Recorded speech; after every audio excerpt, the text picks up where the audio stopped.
नमस्कार, आप देख रहे हैं अपडेट इंडिया। बुलेटिन की शुरुआत करेंगे हेडलाइंस के साथ। उत्तर प्रदेश के संभल में हुई हिंसा में 4 लोगों की मौत, 20 पुलिसकर्मी घायल, स्कूल इंटरनेट बंद, पुलिस का भारी जाब्ता तैनात। राजधानी दिल्ली समेत एनसीआर में नहीं मिल रही प्रदूषण से राहत, गुरुग्राम, नोएडा और फरीदाबाद के कई स्कूलों में आज की भी छुट्टी।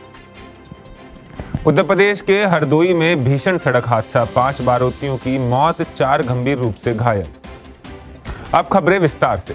उत्तर प्रदेश के संभल जिले में कोर्ट द्वारा आदेशित जामा मस्जिद के सर्वेक्षण का विरोध कर रहे प्रदर्शनकारियों की रविवार को पुलिस के साथ हिंसक झड़प हुई, जिसमें 4 लोगों की मौत हो गई, जबकि करीब 20 सुरक्षा कर्मियों समेत कई लोग घायल हो गए। इस हिंसा के बाद प्रशासन ने 12वीं तक के स्कूल बंद करने के आदेश दिए हैं, साथ ही इंटरनेट पर बैन लगा दिया गया है। वहीं इलाके में बड़ी संख्या में पुलिस फोर्स की टीम को तैनात किया गया है। मुरादाबाद के कमिश्नर अंजनेय कुमार सिंह ने कहा कि उपद्रवियों ने गोलियां चलाई हैं। पुलिस अधीक्षक के पीआरओ के पैर में गोली लगी है और सीओ को छर्रे लगे हैं। इस हिंसा में 15 से 20 सुरक्षाकर्मी घायल हो गए हैं। उपद्रवियों की पहचान की जा रही है। वहीं पुलिस टीम ने रात भर छापेमारी की कार्रवाई की। पुलिस को अवैध हथियार और कारतूस बरामद किए गए हैं पुलिस द्वारा। वहीं पुलिस ने 2 महिला समेत 21 लोगों को भी गिरफ्तार किया है। अब बात करते हैं दिल्ली के प्रदूषण की। दिल्ली समेत एनसीआर में आने वाले दिनों में प्रदूषण से राहत नहीं मिलने के संकेत हैं। सोमवार सुबह दिल्ली के कई इलाकों में धुंध की एक परत दिखी। आज सुबह 8 बजे AQI करीब 350 तक जा पहुंचा। वहीं रविवार को दिल्ली का AQI बहुत खराब श्रेणी में दर्ज रहा। वायु प्रदूषण को लेकर चिंताओं के बीच गुरुग्राम, नोएडा और फरीदाबाद के स्कूलों में आज का भी अवकाश है। बता दें कि दिल्ली की वायु गुणवत्ता करीब 1 महीने से खतरनाक बनी हुई है।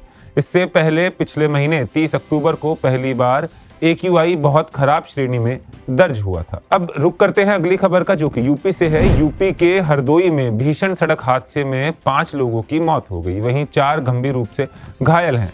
ये सभी लोग कानपुर में शादी से लौट रहे थे।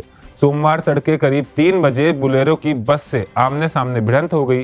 टक्कर इतनी भीषण थी कि बुलेरो कई हिस्सों में बंट गई और 50 फीट तक गाड़ी के परखच्चे जा गिरे। बुलेरो में 9 लोग सवार थे और ये सभी कानपुर में भगोली से बारात में शामिल होकर घर लौट रहे थे। टक्कर के बाद सभी बुलेरो में फंस गए। पुलिस ने किसी तरह गाड़ी काटकर सभी को बाहर निकाला।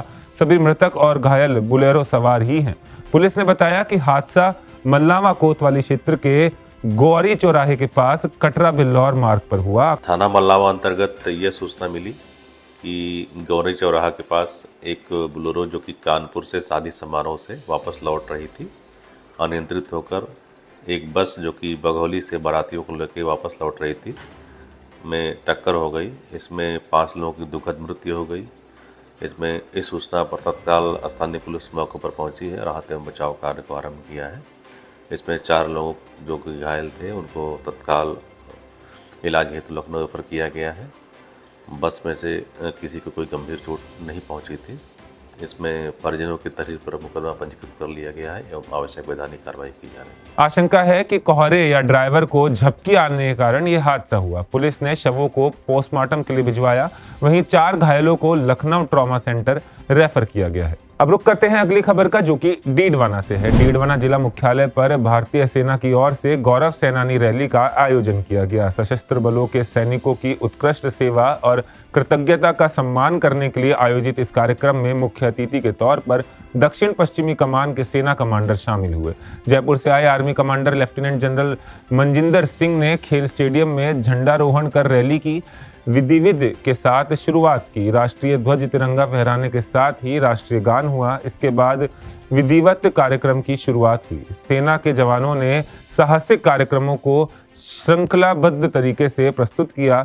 ध्वजारोहण के बाद अलग अलग बटालियन के द्वारा प्रस्तुतियां दी गई, जिसमें अलग अलग तरीके के शौर्य और वीरता से परिपूर्ण साहसिक कार्यक्रम प्रस्तुत किए गए। इसके बाद पूर्व सैनिक वीरांगनाओं का सम्मान किया गया। वहीं उनकी समस्याओं के निवारण हेतु विभिन्न तरह के स्टॉल भी लगाए गए। इस रैली का लक्ष्य भूतपूर्व सैनिकों और वीरांगनाओं की स्वास्थ्य सेवा, शिक्षा और उनके परिजनों के लिए नवीनतम निधियों एवं रोजगार अवसरों के बारे में जागरूकता बढ़ाना था। रैली में वीर नारियों, युद्ध विधवाओं और वरिष्ठ दिग्गजों और विकलांग दिग्गजों को सम्मानित किया गया और विभिन्न रूपों में सहायता प्रदान की गई। अब रुक करते हैं अगली खबर का, जो कि उदयपुर से है। उदयपुर में साइबर ठगी के 2 अलग-अलग मामलों में जिले की अंबा माता थाना पुलिस ने ठगी गई रकम में से 8.23 लाख रुपए की रिकवरी की है। ठगों ने पीड़ित एक व्यक्ति का मोबाइल हैक कर बैंक खाते से आरटीजीएस के जरिए 10 लाख रुपए ट्रांसफर कर लिए थे।